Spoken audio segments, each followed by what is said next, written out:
Hello hello hello. आशा करता हूँ सब लोग अच्छे हैं। मेरा नाम है अभिलाष और आप लोग मुझे द ट्रेडर नेक्स्ट डोर के नाम से जानते हैं।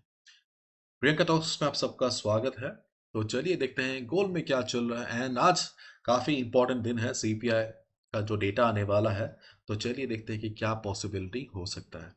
तो ये हमारे सामने इकोनॉमिक कैलेंडर आप देख सकते हैं कि प्रीवियस जो नंबर था वो था 2.9% एंड मार्केट एक्सपेक्ट कर रहा है कि फिर से 2.9% ही आएगा।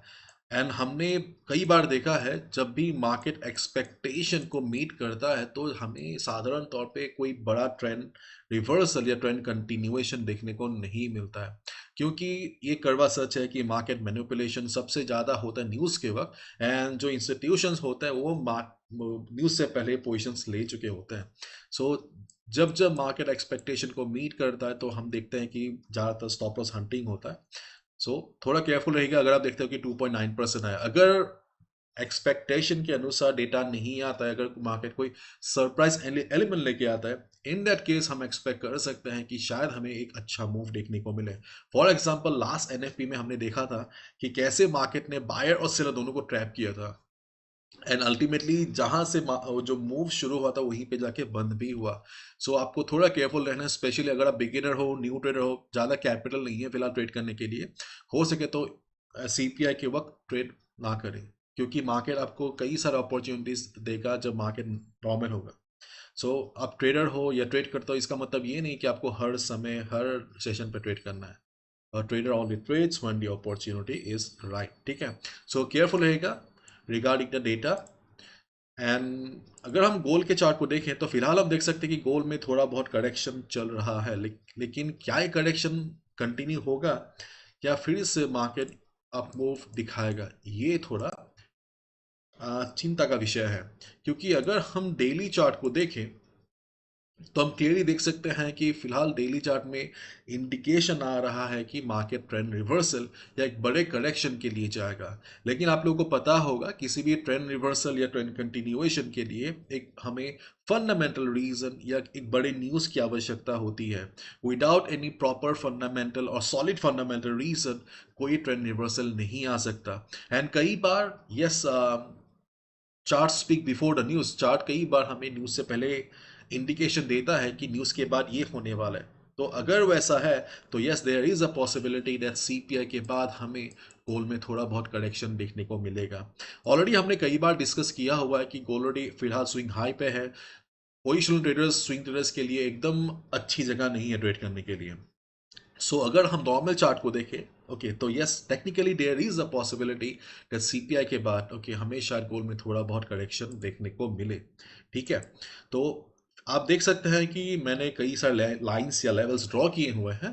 तो ये जो लेवल्स हैं ये ओनली वैलिड है before CPI. After CPI if market starts falling, okay, you just need to follow the trend of the markets, as simple as that. क्योंकि जब न्यूज या फंडामेंटल मार्केट को डोमिनेट करता है, टेक्निकल काम नहीं करते। ये कड़वा सच है। एज अ ट्रेडर आपको फ्लेक्सिबल होना पड़ेगा। आपको ये जानना बहुत ज़रूरी है कब हमें टेक्निकल को फॉलो करना है एंड कब फंडामेंटल को फॉलो करना है।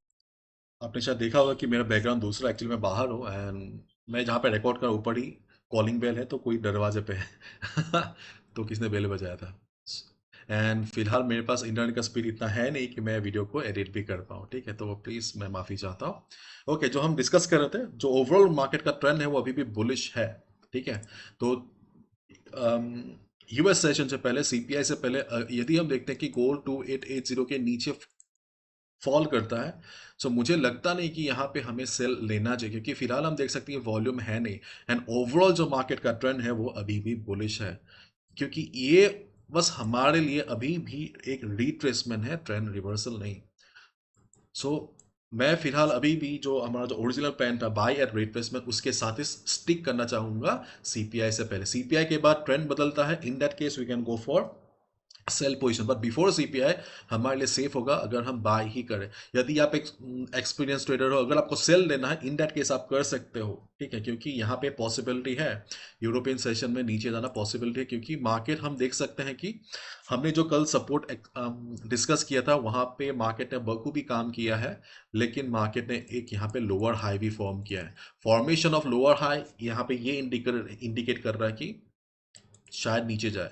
सो यहाँ पे ये जो सेल अपॉर्चुनिटी है 2880 के नीचे, ये ऑप्शनल है। अगर आपको करना है तो आप कर सकते हो, मैं पर्सनली नहीं करूंगा एंड मैं किसी को रिकमेंड भी नहीं करूंगा।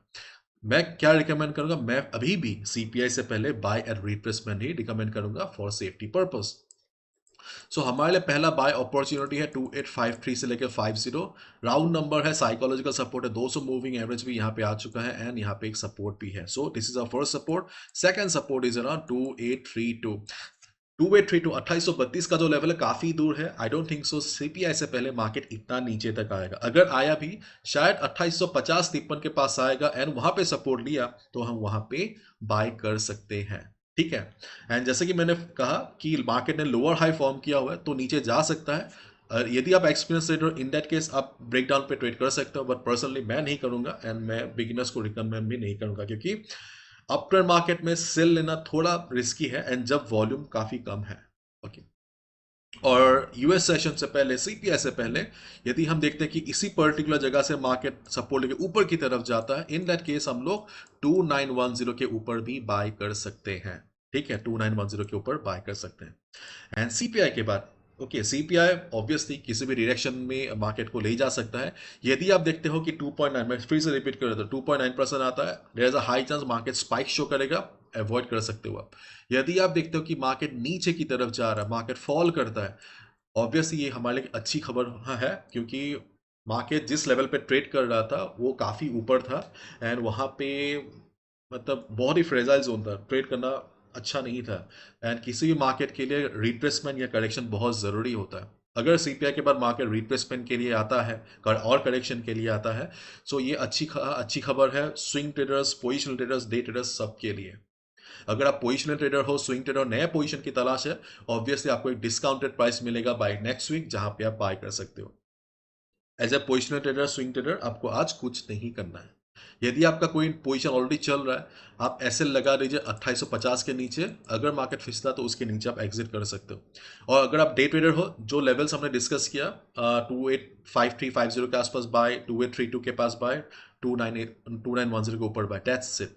ओके। एंड अगर मार्केट नीचे नहीं आया, फॉर एग्जांपल अगर मार्केट सीपीआई के बाद अगर नीचे नहीं आता है, ठीक है, तब हम क्या ही कर सकते हैं हमारे पास कुछ ज़्यादा ऑप्शन नहीं बचेगा और मार्केट फिर से ऊपर की तरफ जाएगा एंड तब थोड़ा थोड़ा सोच समझ के हमें ट्रेड करना पड़ेगा।